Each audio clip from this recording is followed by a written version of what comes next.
Ser Podcast. ¡Acción!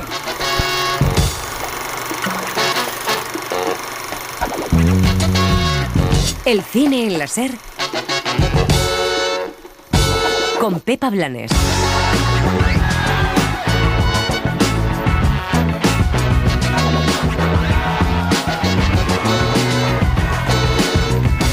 Venecia ha sobrevivido a uno de los peores años con la huelga de estrellas en Hollywood. La alfombra roja se ha convertido en un espacio reivindicativo para los artistas americanos y en la posibilidad de que otros cineastas sean vistos, a pesar de la gran cantidad de cine anglosajón que hemos visto en un festival que debería apostar más por el cine europeo y el cine de autor. Como siempre, del Lido van a salir aplaudidos algunos títulos para los Oscar y sobre todo los títulos de Netflix, que sigue intentando colarse en Hollywood como una mayor más.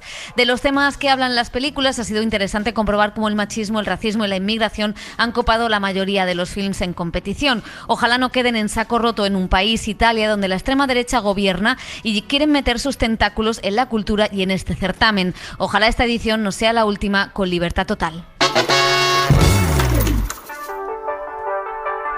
Rubami la notte, voglio stare fuori come alberga, nel fuoco non si dorme, farà che nei tuoi occhi vedo due smile. El cine en la Ser desde Venecia. Non di Ginger Roger, oggi resta qui, spezzami la voce, non ti posso promettere i fiori di loto, non vorrei diventare passato remoto. Dicevi che io e te ci abbiamo Saturno contro. Y comenzamos este resumen del Festival de Venecia, un festival, como decimos, marcado por la huelga de actores y actrices, también de guionistas en Hollywood.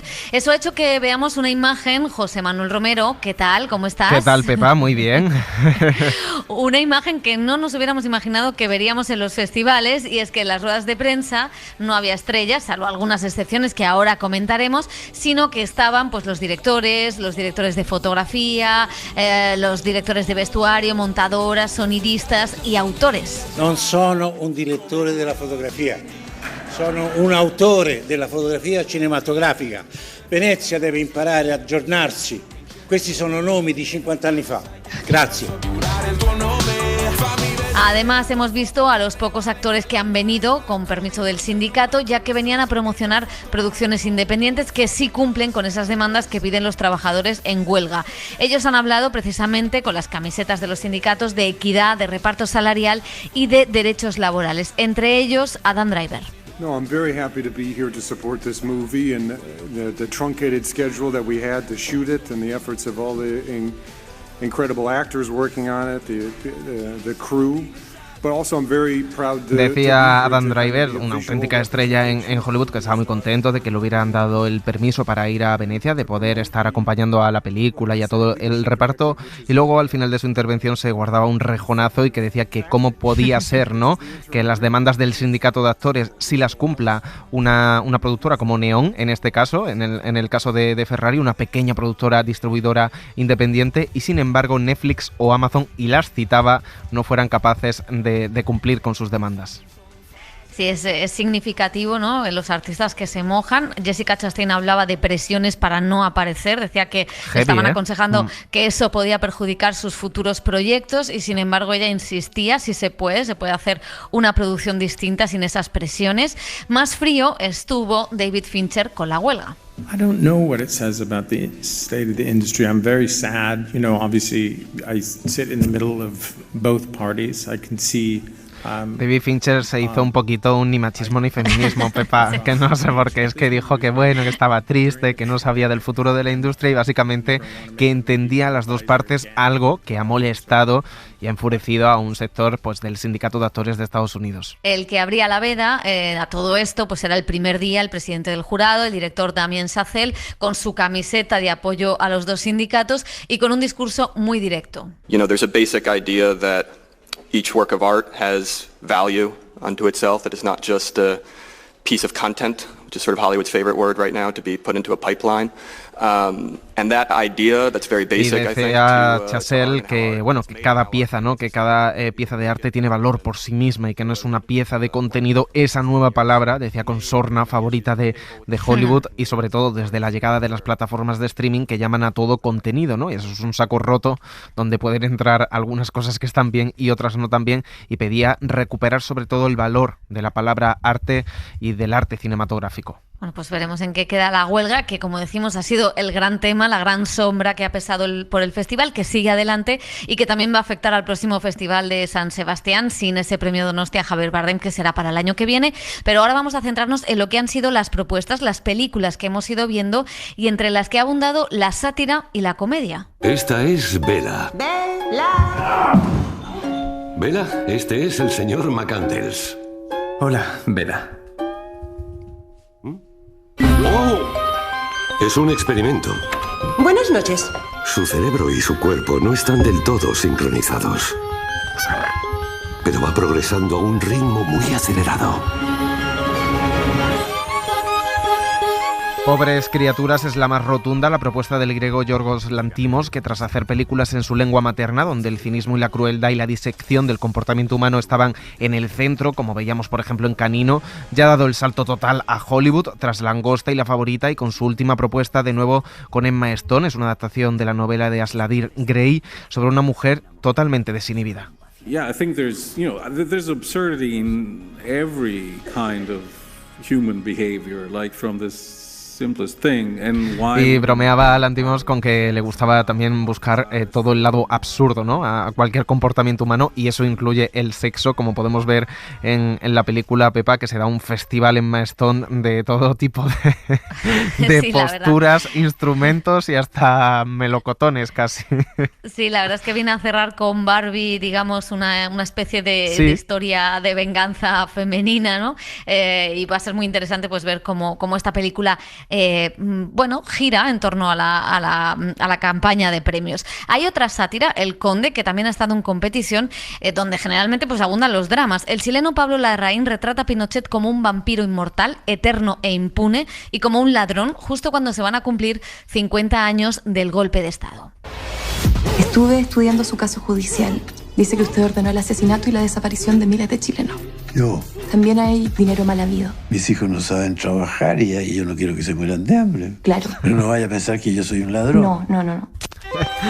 Decía, el director es buenísima, tiene gags buenísimos, esta comedia sátira, ¿no?, con tan mala leche de Larraín. Decía el director que ha rodado con Netflix en blanco y negro y que va a estrenar en nada, el día 15 de septiembre, que la única manera de retratar a Pinochet era la sátira y el género, y que el cine debe hacer un ejercicio de memoria. Que hay ciertas personas que creen que Pinochet no debe ser filmado. Hay ciertas personas que creen que su figura no debe ser filmada o nunca o que todavía es muy reciente. Yo creo que el mal sí puede y debe ser filmado, debe ser retratado. De no ser posible, personas como Lucian Freund, personas como Francis Bacon, como Francisco Goya, no podría pintar lo que pintaron. El horror y el mal tiene que enfrentarse y una cámara puede hacerlo también. Pues ahí está el cineasta chileno, que toda su carrera ha versado en parte sobre la tragedia reciente de la historia de Chile, utilizando esa sátira, y que no ha gustado, es curioso, a la prensa anglosajona. No vamos a desvelar el porqué, pero ahí está, ya la verán el 15 de septiembre.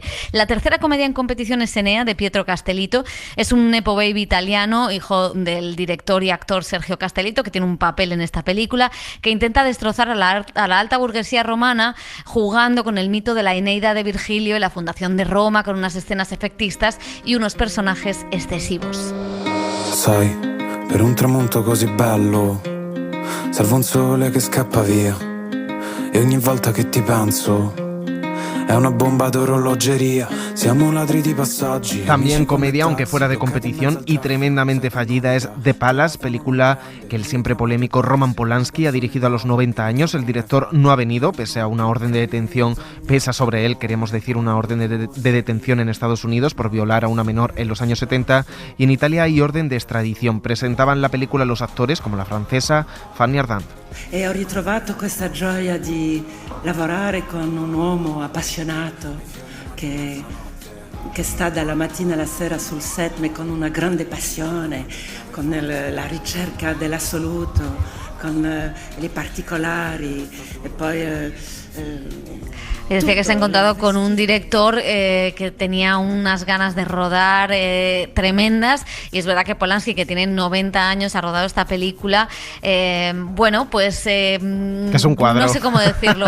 Sí, a ver, a mí me parece que es una sátira fantástica, sí, y que tiene bromas demasiado pues de un señor de 90 años, pero es alucinante la energía que tienen estos directores dirigiendo mayores. Sí. Luego la sátira, el humor es un poquito noche de fiesta, pero bueno, a ver, pobre Polanski. ¿Qué vamos a hacer? Bueno, exactamente. Es una sátira contra los ricos, como decías, ambientada en un hotel decadente de Suiza en la Nochevieja de 1999, con el miedo al efecto 2000.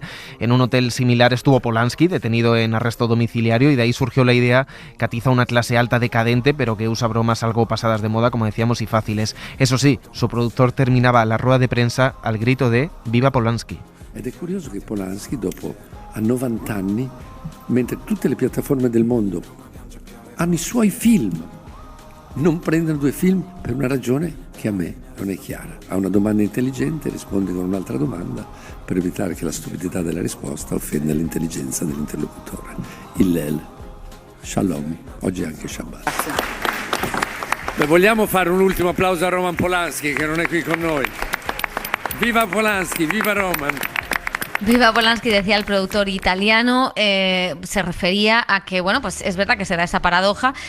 No se ha comprado esta película, tampoco se compró en el mercado anglosajón la anterior. Y que es buenísima.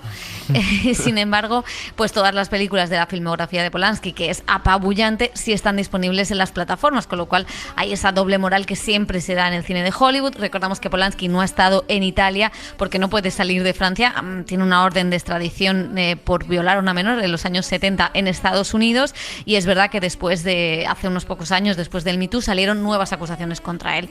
O sea que la polémica ha estado servida en este festival, no solo por Polanski, sino también por otro director, Woody Allen, otro veterano que, como él, ha presentado película fuera de concurso. En este caso, Coup de Chance, Golpe de Suerte, otra comedia, sí que ha convencido, como ese reverso cómico y luminoso de Match Point. Es un tratado sobre la suerte, la fortuna, el amor, el dinero, que ha rodado en Francia y en francés. When I was younger, the films that were the most impressive to us when we were all starting out and wanting to be filmmakers were the European... Un Woody Allen debilitado, algo debilitado físicamente ya a su edad, pero con una lucidez y una vitalidad cada vez que le preguntaban, y decía que, bueno, que desde joven siempre sintió fascinación, esto lo ha contado más veces, ¿no?, por los autores europeos, especialmente de la Nouvelle Vague, y bromeaba con que ha rodado al fin una película en francés, no solo en Francia, sino en francés, y que ahora se sentía un auténtico autor europeo, algo de lo que parece estar orgulloso, siendo Europa, ¿no?, el lugar que lo ha cogido Pepa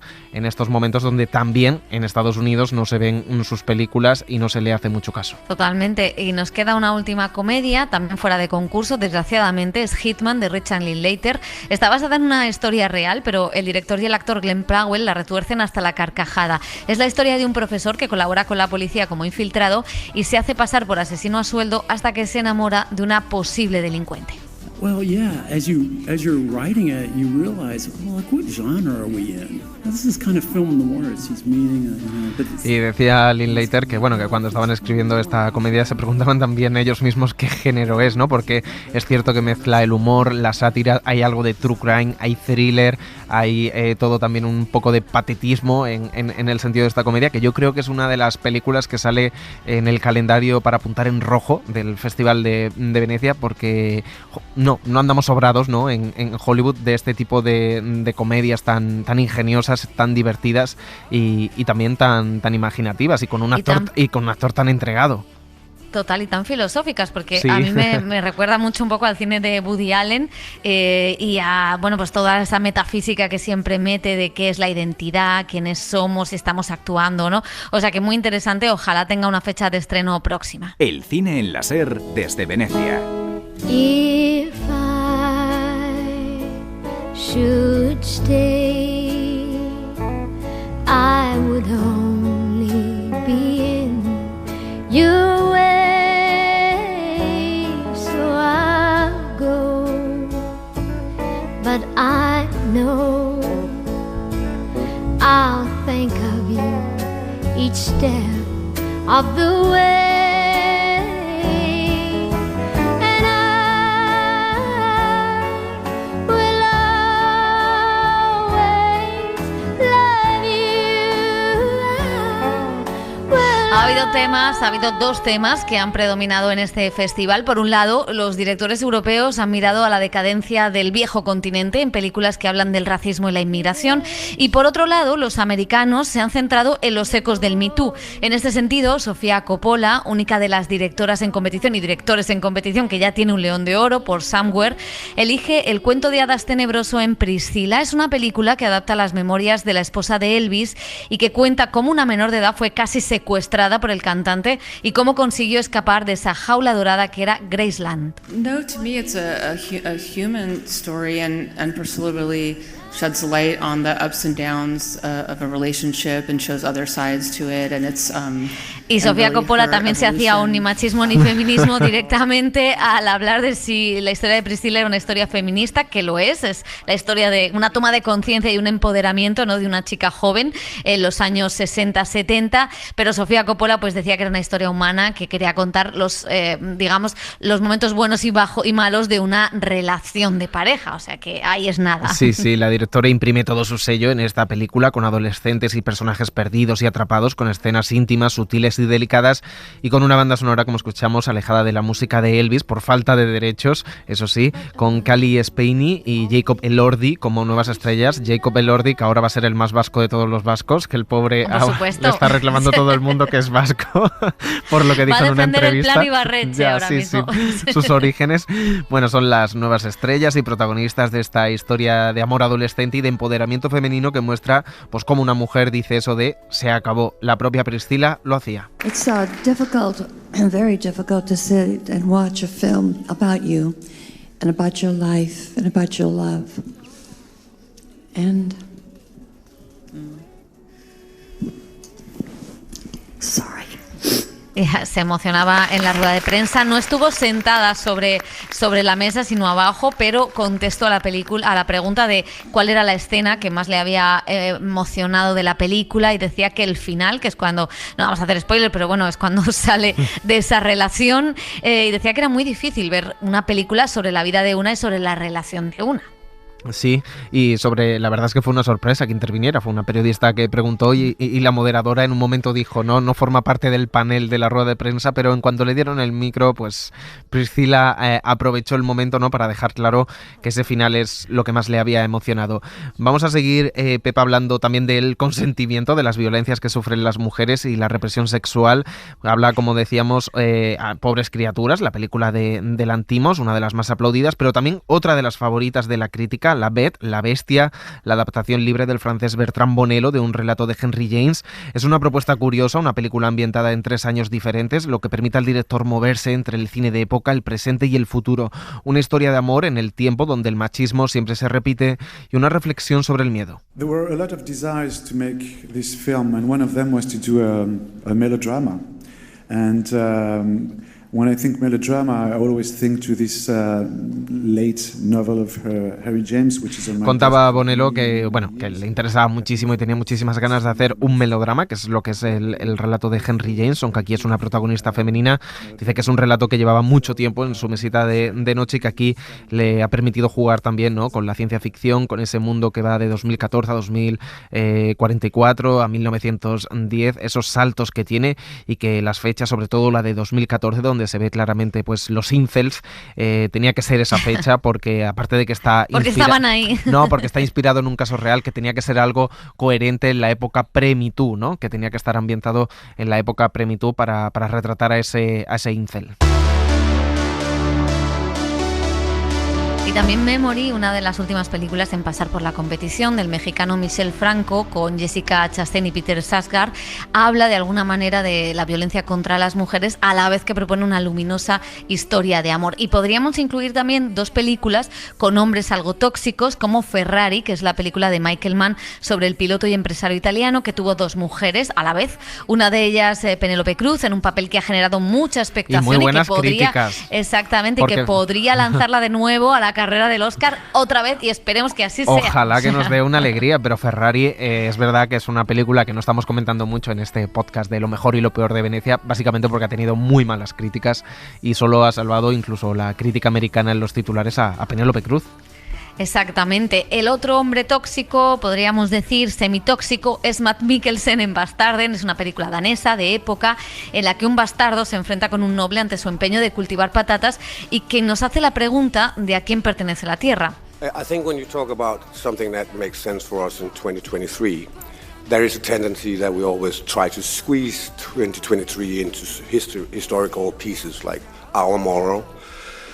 Y decía Mads Mikkelsen que tiene un puntito puñetero, ¿no? Que cuando hacen películas de época siempre le preguntan cómo traerlas al presente o qué relación tienen con el presente desde nuestro punto de vista moral, que en este caso él no cree que haya que traerla porque hay muchos elementos que están ahí también de la película, como la ambición, decía la Pepa, la cuestión de la tierra, ¿no? A quién pertenece la tierra, pero también las renuncias de la ambición, si prefieres la familia, el poder, el dinero, la violencia, ¿no? Es una película épica, una gran producción danesa con la que el actor también había recibido el permiso para viajar a Venecia. El cine en la SER desde Venecia.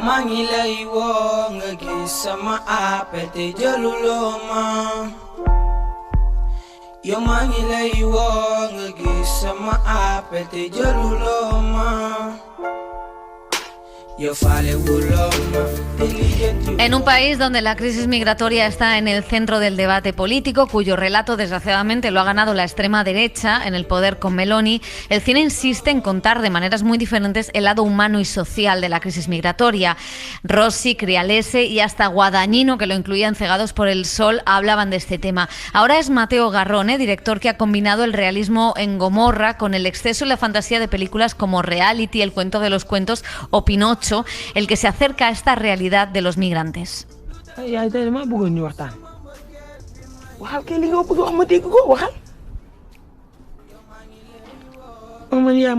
Dos jóvenes senegaleses deciden salir de su país para llegar a Europa, sueñan con ser cantantes. Yo Capitano cuenta todo el periplo, desde Senegal hasta el Mediterráneo, la violencia, las mafias, las amistades, las esperanzas, los miedos, todo aparece, pero sin regodearse en la crueldad. El viaje del héroe, con dos actores que se han ganado la crítica. Di partenza è quella di raccontare una sorta di controcampo rispetto a quello che siamo abituati a vedere. Di solito da anni, ormai diciamo decenni, vediamo. Y escuchamos a Matteo Garrone que decía justamente esto, ¿no? Este viaje del héroe que propone, esta odisea del siglo XXI que contaba Pepa en su crítica. Sí, Yo Capitano la verdad es que evita hacer grandes discursos políticos, pero sí deja clara la irresponsabilidad de Europa en esta crisis migratoria y la injusticia de esta situación. Y ese es el mismo mensaje de Green Border, que es la película de la polaca Agnieszka Holland. Słuchajcie, ja chcę też pomagać. Na pewno się przydam, mogę cokolwiek robić. Mam całkiem dobrą kondycję. Mów, dobrze ci idzie.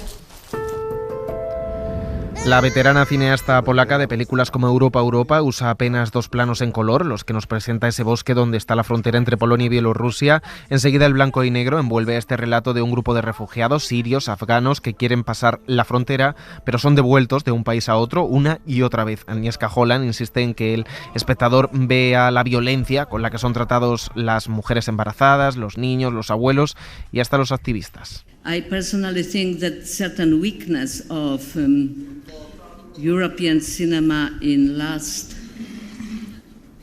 decades maybe, it's that mostly the future cinema.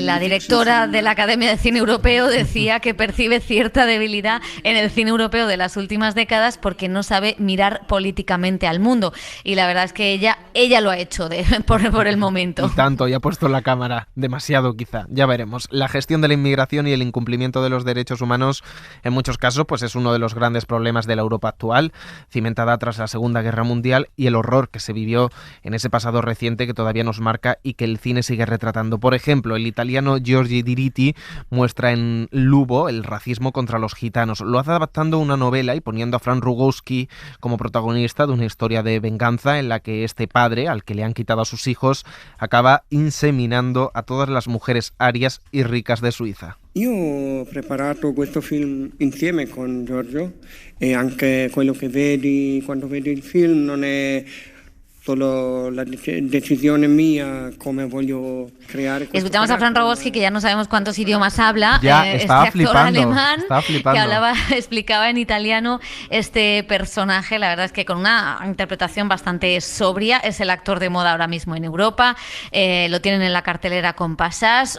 Otra película que habla de los viejos traumas del nazismo es La teoría del todo. Es una película alemana, una pequeña sorpresa del festival, que dirige Tim Kroger. Es una historia en blanco y negro que homenajea al cine de la Nouvelle Vague y que usa la idea de la teoría de las cuerdas y los mundos paralelos para atravesar la dura y terrible historia reciente en Alemania.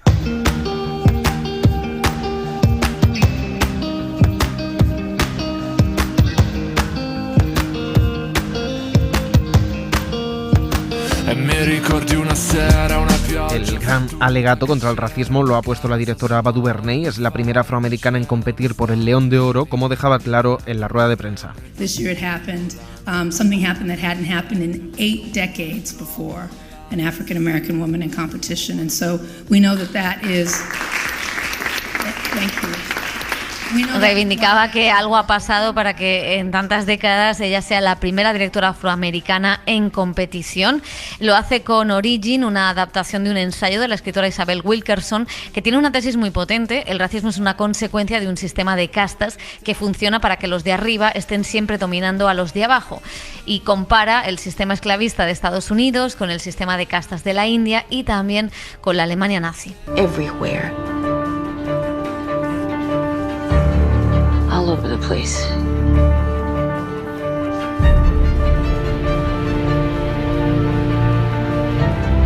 There's connective tissue. Origin es una propuesta que ha causado división, su mensaje es impecable y en la sala muchos espectadores afroamericanas lloraban de emoción por ver retratados escenas de machismo que han sufrido, pero una parte de la crítica cuestionaba la manera demasiado obvia y emotiva de retratarlas por Ava DuVernay. Sí, es que bueno, es una de las muchas películas, la de la directora en inglés, que hemos visto en este festival, dominado desde el jurado por el cine anglosajón, donde Netflix tiene además mucho espacio. El Conde de Larraín, pero también Maestro de Bradley Cooper, la biografía del compositor Leonard Bernstein. Por cierto, voy a hacer un inciso porque Ava DuVernay le echaba una leche a Netflix tremenda. Y ha dicho que esta película no la quiso hacer en Netflix porque le hubieran impuesto el elenco. Y ella quería ser completamente libre, no como con Netflix. O sea, tremendo. Los que sí que han dirigido con Netflix son Larraín, como decimos, con El Conde, también Bradley Cooper con Maestro, que es la biografía del compositor Leonard Bernstein, hecha y protagonizada por Bradley Cooper, donde Carey Mulligan le roba todo el protagonismo. Ninguno de los dos ha estado en Venecia, pero sí estuvo la hija del propio Bernstein. Bradley came up with a completely different idea of how to approach this project. So once he came on board, he really changed the concept. Decía la hija que todos los herederos tenían desde hace muchísimo tiempo la idea de hacer este biopic. De hecho, se dijo que lo iba a hacer Spielberg y Scorsese, pero que Bradley Cooper tenía una idea muy específica de cómo retratarlo.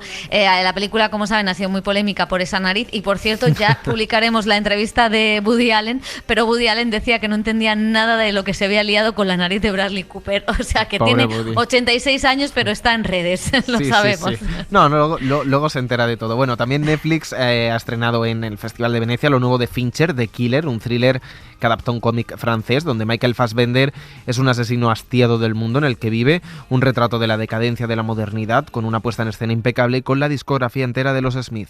I think if there's any similarity between filmmaking and being a professional assassin, it's that stakes are high, involves... Bromeaba Fincher con los parecidos tras una pregunta de un periodista entre un asesino a sueldo y un director de cine, sobre todo por el proceso, ¿no? Porque es una película también que habla sobre el trabajo, sobre el método, sobre toda la meticulosidad a la hora de preparar un asesinato. También una película, bromeaba con eso Fincher. I never want to go home because I haven't got one.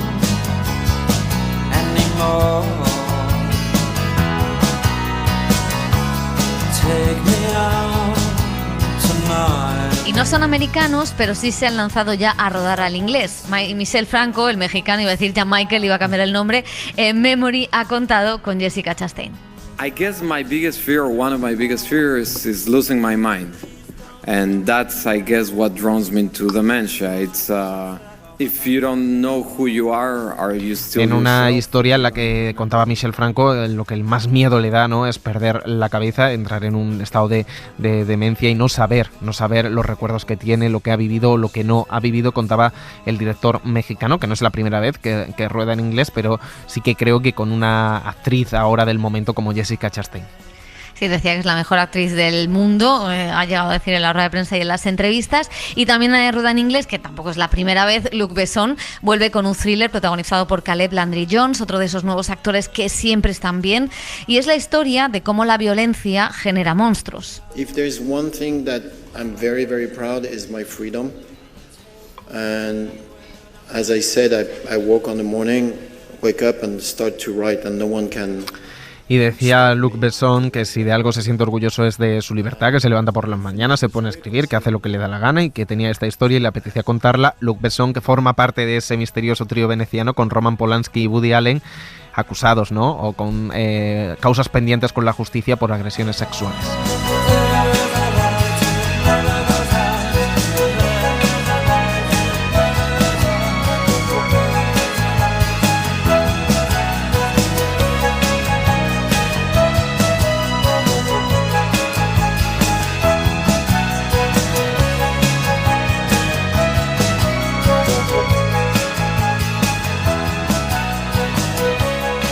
El cine en la SER desde Venecia.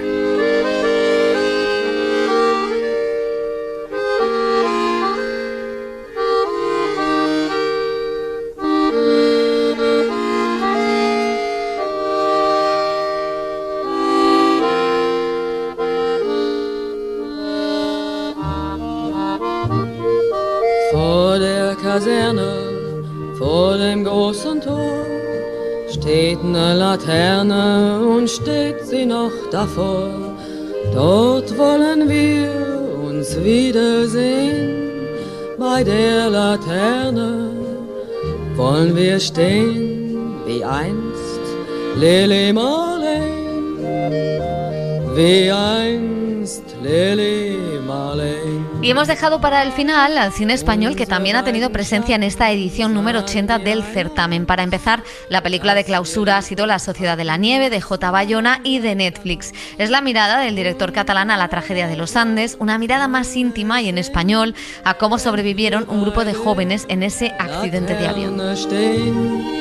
Wie einst Lili Marleen, wie einst Lili Marleen. Me llamó mucho la atención cuando leí el libro porque pensaba que conocía la historia y era eso, era un pensamiento porque realmente no conocía el tamaño que tenía esta historia realmente y sobre todo me impresionó mucho ahora que pasado el tiempo y viendo la película con los supervivientes como la vimos y la familia de los fallecidos que la vimos la semana pasada, que realmente esta película la necesitaban hacerla.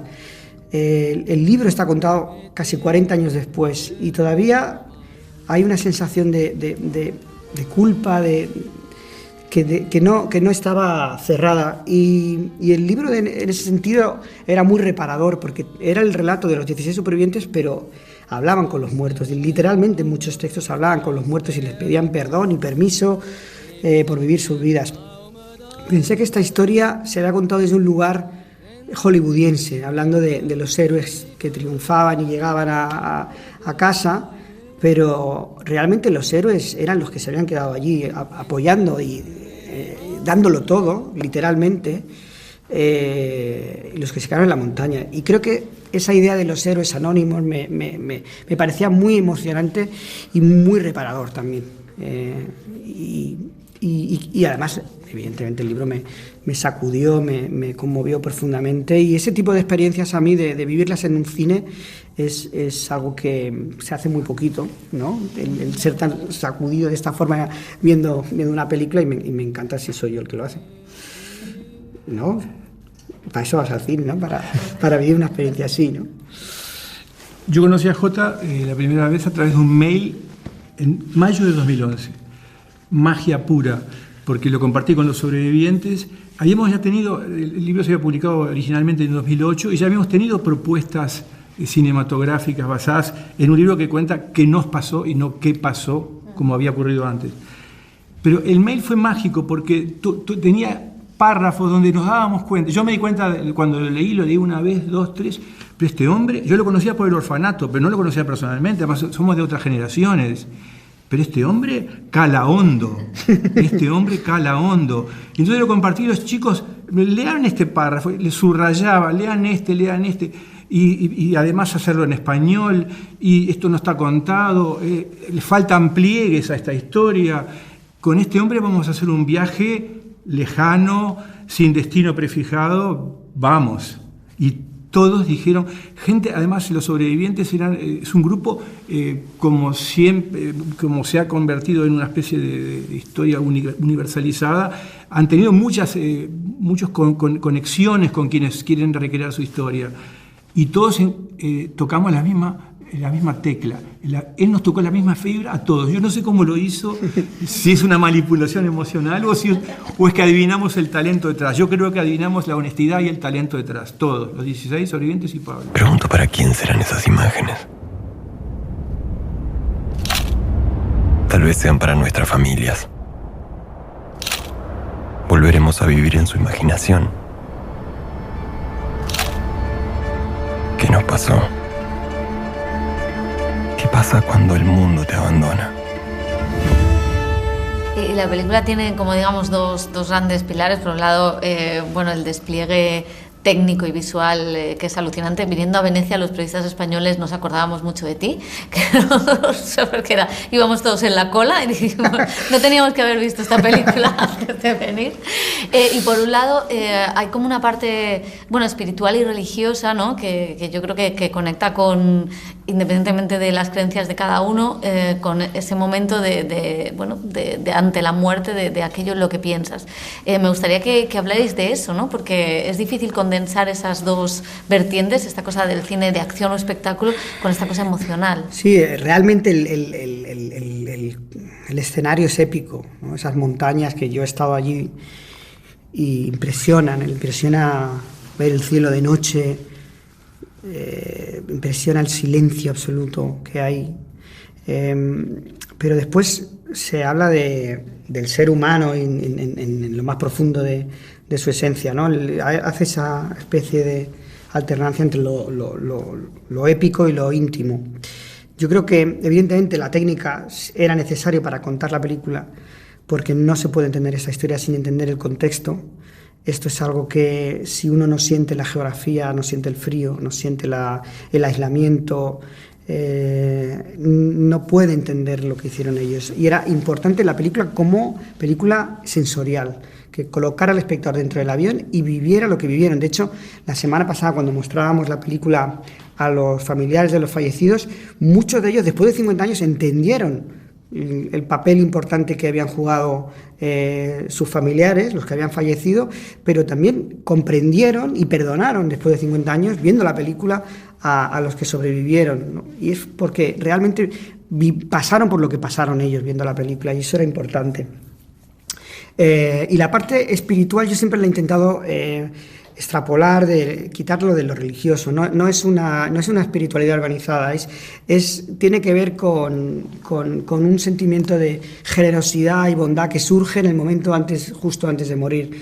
Yo creo que esta gente lo que hizo básicamente fue cuidarse unos a otros, y es algo de lo más bonito que tiene la película. Yo recuerdo que, hablando del punto de vista, que es muy importante en esta película, desde donde se cuenta que me interesaba mucho más el punto de vista cuando se hablaba de antropofagia, no del que come el cuerpo de un amigo, sino del amigo que le da su cuerpo a otro amigo para que llegue, ¿no? Y en ese momento en el que uno dice, caminarás tú por mí, tú serás mis piernas, o te doy mi cuerpo para que tú llegues a casa, esa idea de que tú y yo somos lo mismo me parecía profundamente trascendente, ¿no? Esa asimilación de que tú y yo somos lo mismo, y si tú llegas, yo llego. Yo creo que lo espectacular era imprescindible para acceder a lo pequeño, porque lo pequeño en esta historia es lo profundo. O sea, lo pequeño en esa sociedad es entender lo que está detrás. Lo que está detrás es la vida. La muerte es la inminencia de la muerte, la entrega, el ser superviviente y combustible al mismo tiempo, el dar la vida por el otro como sentido de la vida. O sea, lo espectacular ambienta lo pequeño para que pueda ser profundo. Cuando Jota nos mostró, cuando yo estaba en el rodaje en Sierra Nevada, me mostró, yo había estado en el Valle de las Lágrimas y él también, que es en los Andes, y me muestra el set más alto, que estaba ahí cerca de Prado de Llano, y era muy parecido, era todo. Yo le digo, Jota, es maravilloso, pero le falta la escala. La escala es la inmensidad que solo la tienen los Andes, que eso es una peculiaridad de América.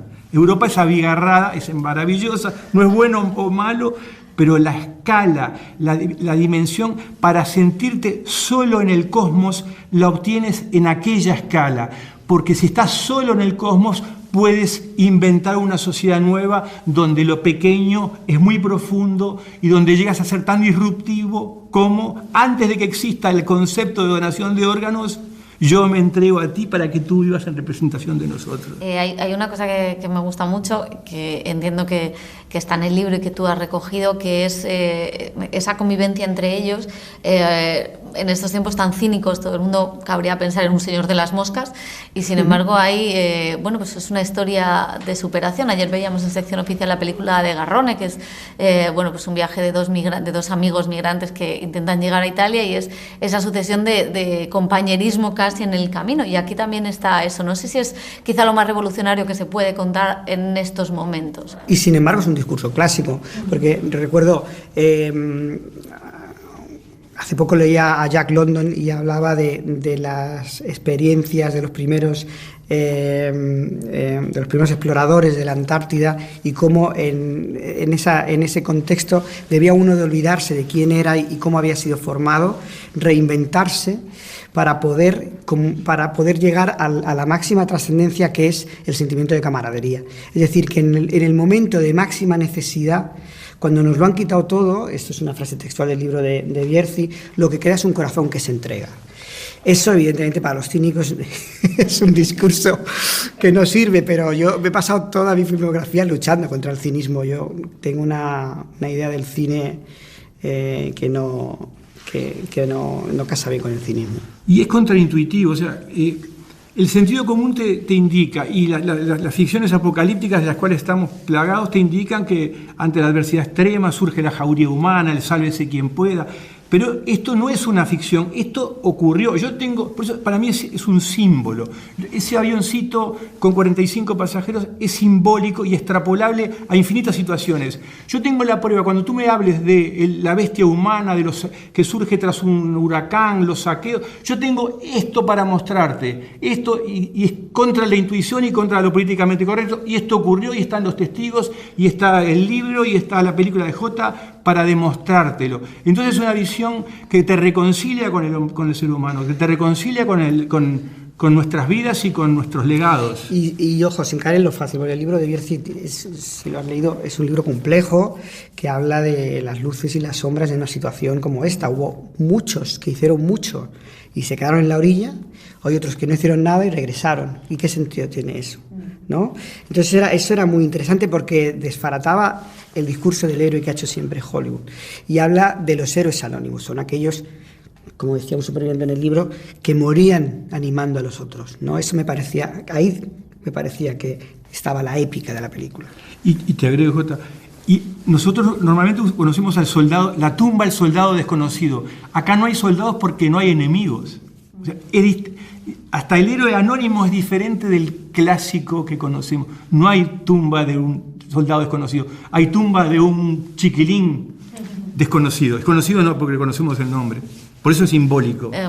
Me gusta mucho y tiene algo que ver, o yo siento un poco lo mismo que con el final de Lo Imposible, que es un final, bueno, sí, totalmente. Esos llegan, pero hay algo amargo, ¿no? No es la llegada de, bueno, lo consiguieron, y evidentemente hay algo épico en cómo lo consiguen, pero a la vez hay algo triste, ¿no? Es un apunte que está sacado del libro de Pablo Bierzi. Yo ya leía fragmentos de Lo Imposible a Naomi Watts y a Tom Holland durante el rodaje, y me ayudó mucho a entender el final de Lo Imposible. María Belón dejó Tailandia en lágrimas, y hay, evidentemente, hay una reflexión sobre esa culpa, ¿no? El por qué yo y otros no. En este caso casi de una forma más cruel, ¿no? Porque hubo gente que se quedó en la orilla y que hizo más que otros, ¿no?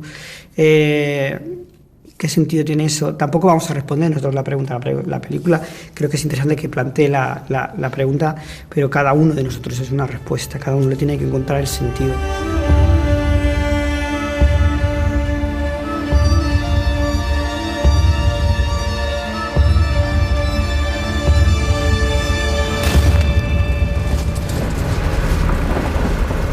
¿Qué pasa?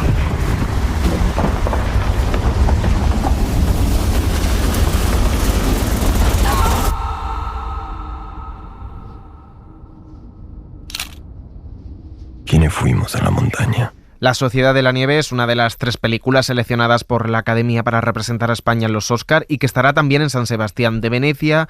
Irá a Seminci, Sobre todo de noche, película de Víctor Iriarte, una curiosa propuesta que habla de memoria histórica y uno de esos temas pendientes como es el de los bebés robados. Lo hace con una propuesta original, como decíamos, acercándose al cine negro con Lola Dueñas y Ana Torrent. Hay una imagen que yo tenía hace 4 años por ahí, que era 2 mujeres a orillas de un río, que ni siquiera era el Duero en ese momento. En mi cabeza tenían las uñas pintadas de rojo y estaban durmiendo y no sabía mucho al respecto, ¿no?, de ellas. Era como una de estas imágenes que se te queda, que has visto quizá en una peli o que has leído y que te acompaña durante un rato, ¿no?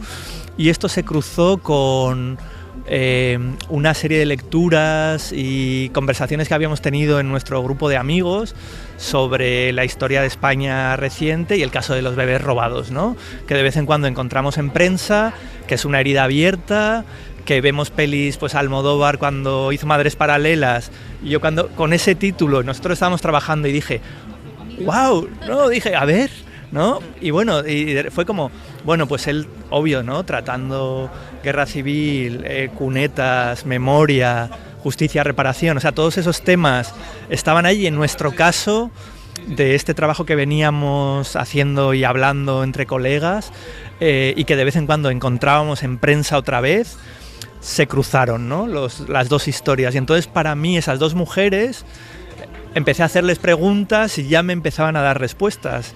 Y si una era una madre biológica y la otra era una madre adoptiva y compartían un hijo, ya podíamos ir mucho más lejos y mucho más dentro de los personajes, ¿no? Entonces en el origen está este cruce de una imagen y nuestra historia y una preocupación que uno tiene respecto a la historia reciente, los crímenes de España, la memoria histórica, y cómo el cine también aborda no solo el tema, porque esto igual lo sale, sino cómo desde la forma también hay algo que alguien que dirige tiene que proponer, ¿no? Esta es una historia de violencia, de rabia y de violencia. Alguien pierde a alguien. Alguien busca a alguien el resto de su vida. 1, 2, 3, 4. Ahora. El cine negro o las pelis que hemos visto, ¿no?, las clásicas, desde un Hitchcock hasta un Toro Salvaje, que utiliza como elementos del género, ¿no? El género siempre ha servido para hablar de otra cosa, así como las pelis de zombies, la reivindicación que hay ahora, ¿no? Es como, bueno, ¿qué es la clase trabajadora a la que le han negado todo y va al centro comercial porque es el imán del espacio capitalista? O sea, desde cómo el cine de terror se ha reescrito y el nuevo terror tiene que ver con eso. En mi caso es algo mucho más sencillo, como cinéfilo y como que trabajo viendo pelis todo el año, es cómo utilizamos las herramientas de la historia del cine para contar historias y cómo las utilizamos de forma creativa.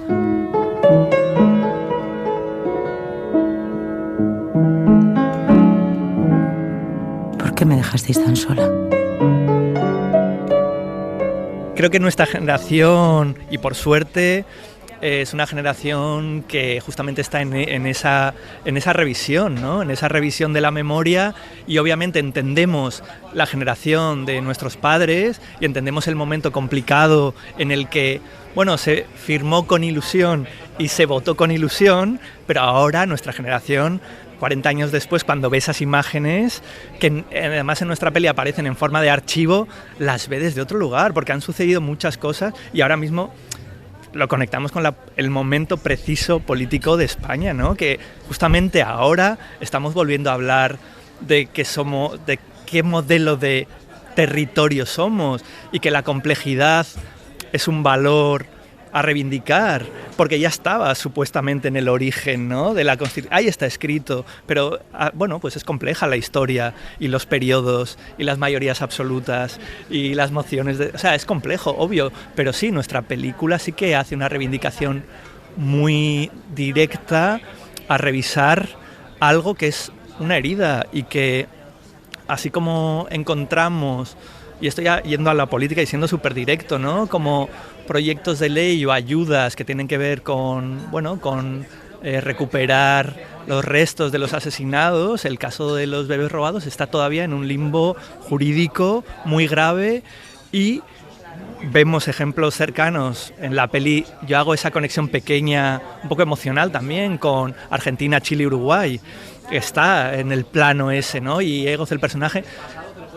Pero leemos las madres de la Plaza de Mayo encontrando al desaparecido, al hijo 144, ¿no? Y que llevan haciendo esa reivindicación y que hay toda una... O el caso de la peli de Argentina y el juicio, ¿no? Que ahora, en Donosti pasamos ahora también la del juicio de Ulises de la Orden, que es el docu en el que tienes acceso a los documentos originales del juicio y es increíble, ¿no? Son no sé cuántas horas. Claro, en España no hubo un juicio y en España el archivo nos ha dado miedo. En los orígenes, Basilio Martín Patino, por citar así directamente a alguien también, un cineasta, se enfrentó a ese archivo de una manera, desde Canciones después de una guerra hasta sus otros materiales, o Jordá en su momento, también se puede abordar el archivo del cine militante y hacer como una reivindicación desde ahí. Sí, nuestra peli reivindica que hay que volver a pensar, pero desde un lugar creativo, porque creo que la peli también propone eso, ¿eh? Los dos personajes tan diferentes comparten que son víctimas y tratan de entenderse, y creo que yo desde ahí puedo hacer también esa reivindicación de tenemos que hacer una revisión de nuestra memoria, justicia y reparación, repensemos lo que somos, y el arte y el cine popular también, el cine para las salas, las historias que contamos también debe abordar esto, unido a la forma. En mi caso siempre es eso, ¿eh? Le doy mucha importancia a cómo... Hay una frase de Vera, ¿no?, que dice: lo único que no han podido arrebatarme es mi historia y cómo la cuento. Clave. Porque si no podemos... O sea, creo que hay algo que llega a los cuerpos y a nuestra experiencia de otra forma, que tiene que ver con las artes, con una canción, o sea, con una obra de teatro, con un texto, que llega de otra forma y cala con una profundidad que es diferente. Y obvio que yo me puedo leer las actas del juicio en Argentina y disfrutar mucho. La ficción abrió ese tema para un público que quizás no lo había olvidado, lo tenía un poco ahí. El docu lo tienes ahí y después puede haber de repente en 2 años una peli súper extrema que trate eso. Hay una peli de Albertina Carri, que ella es hija de desaparecidos, que se titula Los Rubios, que fue muy polémica en Argentina en su momento. Elena López Riera hizo su tesis sobre Albertina Carri. Fue polémica en su momento porque ella utilizó muñecas Barbie, ahora que estamos, muñecas Barbie, para contar la historia de su familia desaparecida. Y eso al principio, dentro del orden establecido, imaginario, para hablar de los desaparecidos, fue como... Pero ¿cómo que utilizas esto, no? Que son muñecos... O sea, que les parecía como demasiado poco serio. Y ella dijo, bueno, es mi historia y necesito contar mi historia así porque no existen esas personas. Yo lo hago con esto, que es con las figuras con las que he crecido.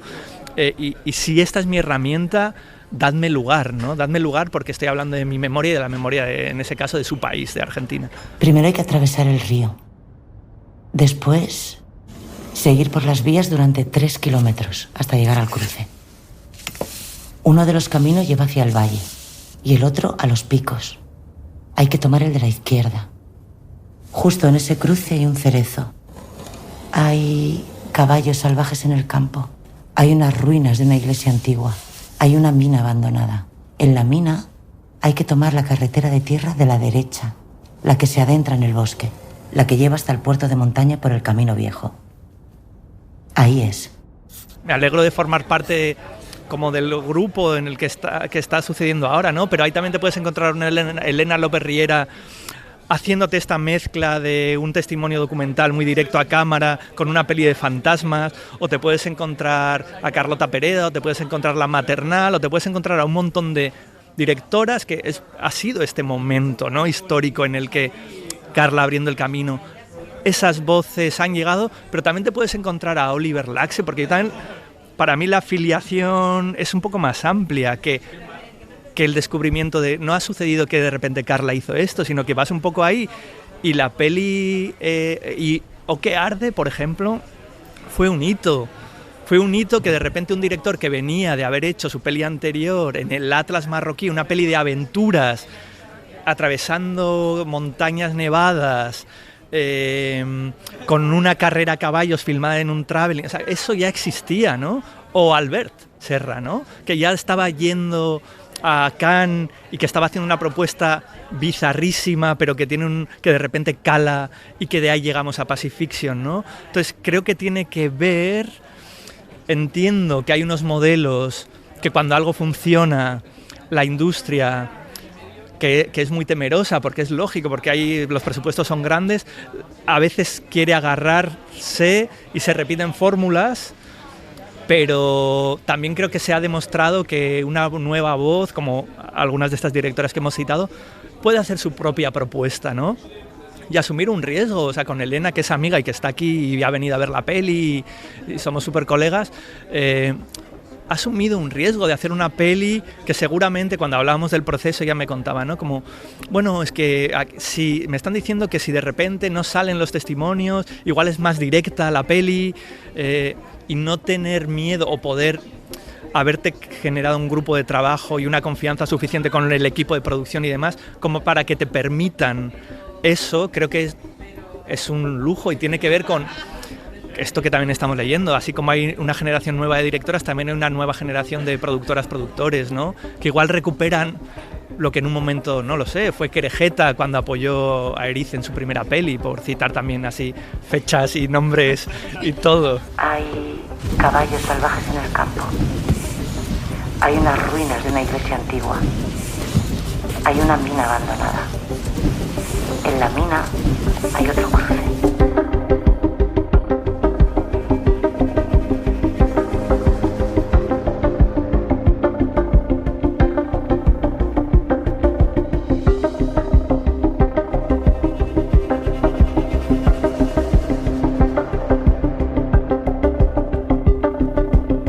Y sobre memoria histórica habla también Aitana. Es el cortometraje de Marina Alberti, la nieta del poeta Rafael Alberti y de la escritora María Teresa León. Emblemas de la España republicana, intelectuales en el exilio, pero también un matrimonio con una hija, Aitana, y una nieta que ahora coge la cámara para ahondar en lo que supone perder la memoria, la individual y la colectiva. Mamá, ¿te acuerdas de la abuela? Se enfermó en Italia. Perdió la memoria para antes mí, de regresar. o sea, bueno, de María Teresa León, de mi madre, bien, y de, al final, como las mujeres, o sea, el corto se llama Aitana, porque también para nosotros era importante, o para mí era importante, cómo los nombres forman parte de la resistencia y de la continuidad de las personas. Entonces, reivindicar a María Teresa León y a la pérdida de memoria que ella sufrió, que fue terrible, porque en aquel momento ni siquiera se hablaba de la enfermedad del Alzheimer, era como o sea, mi madre sufrió, por eso le afectó tanto a ella en su vida, y por eso yo lo primero que tengo conciencia es del terror a perder la memoria de mi madre, porque es también como una muerte en vida, o sea, al final perder la memoria es una película que yo también creo que habla un poco de la muerte, habla de la muerte, ¿no?, del amor, del cariño y de dejar de perder a la persona amada. Entonces, sí, en la cuestión de, o sea, para mí es como un momento en el que, o sea, es una película que